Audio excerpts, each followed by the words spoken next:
বঙ্গোপসাগরে সৃষ্ট লঘুচাপটি নিম্নচাপে পরিণত হওয়ায় আগামী ৪৮ ঘণ্টা ঢাকাসহ সারা দেশে ভারী থেকে অতি ভারী বৃষ্টিপাতের পূর্বাভাস দিয়েছে আবহাওয়া অফিস।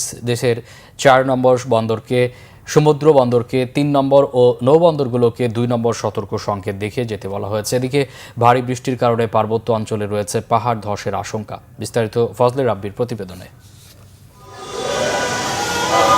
উত্তর পশ্চিম বঙ্গোপসাগর এলাকায় সৃষ্ট লঘুচাপের প্রভাবে বৃহস্পতিবার সকাল থেকেই রাজধানীতে দমকা হওয়ার সঙ্গে সঙ্গে ঝরছে মাঝারি থেকে ভারী বৃষ্টি। এতে পানি জমে কোথাও কোথাও সৃষ্টি হয়েছে জলবদ্ধতা। নিম্নচাপের প্রভাবে এমন বৃষ্টি বলে জানিয়েছে আবহাওয়া অফিস। তবে নিম্নচাপ থাকলেও ঘূর্ণিঝড়ের কোনো আশঙ্কা নেই।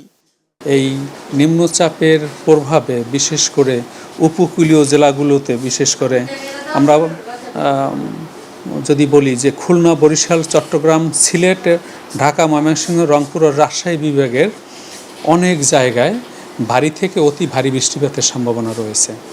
এবং আমরা এটাও বলেছি যে এই অতি ভারী বৃষ্টিপাতের কারণে চট্টগ্রামের পাহাড়ি এলাকায় বিশেষ করে কক্সবাজার, বান্দরবান, খাগড়াছড়ি, রাঙামাটি, চট্টগ্রাম এইসব অঞ্চলের পাহাড়ি এলাকার কোথাও কোথাও ভূমিধসের সম্ভাবনা রয়েছে।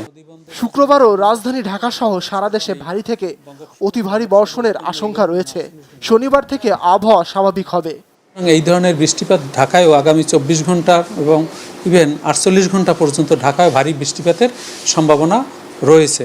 এবং এই ভারী বৃষ্টিপাতের সাথে সাথে অনেক সময় থাকে দমকা বাতাস এবং ঝোড়ো হাওয়া, কখনো কখনো এর সাথে বজ্রপাতও থাকে। এদিকে টানা বৃষ্টিতে স্থবির হয়ে পড়েছে জনজীবন। বিপাকে পড়েছে রাস্তায় বের হওয়া খেটে খাওয়া মানুষ।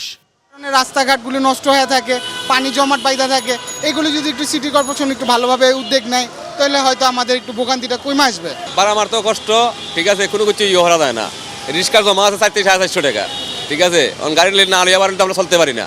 নিম্নচাপের প্রভাবে দেশের ৪ সমুদ্র বন্দরকে ৩ নম্বর ও নৌবন্দরকে ২ নম্বর সতর্ক সংকেত দেখিয়ে যেতে বলা হয়েছে।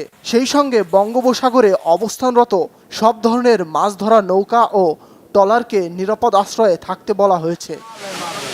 ফজলে রাব্বি, বাংলা ভিশন, ঢাকা।